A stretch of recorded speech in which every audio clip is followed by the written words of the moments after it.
નર્મદા વિભાગની ઘોર બેદરકારીથી ખેતરો બેટમાં ફેરવાયા છે। મોરબી જિલ્લામાં શાપર ગામે માઇનર કેનાલ ઓવરફ્લો થતા આસપાસના ખેતરોમાં જળબંબાકારની સ્થિતિ।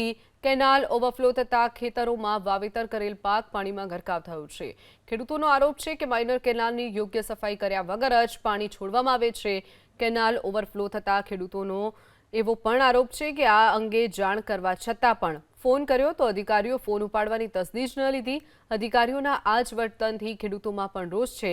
કેનાલના પાણીથી પાકને નુકસાન થતા ખેડૂતોને પડ્યા પર પાટા જેવો ઘાટ સર્જાયો છે। ધાંગધ્રા બ્રાન્ચ જે મેન કેનાલ છે એમાંથી નીકળી 26D માઇનર કેનાલ દર વર્ષે અહીંયાથી પાણી છલકાય છે માઇનરમાં। એનું કારણ એ છે કે સફાઈ ઉપરથી થતી જ નથી। સફાઈના પૈસા લઈ લે છે અને સફાઈ અહીંયાથી થતી નથી। એના હિસાબે દર વર્ષે પાણી છલકાઈને આવે છે।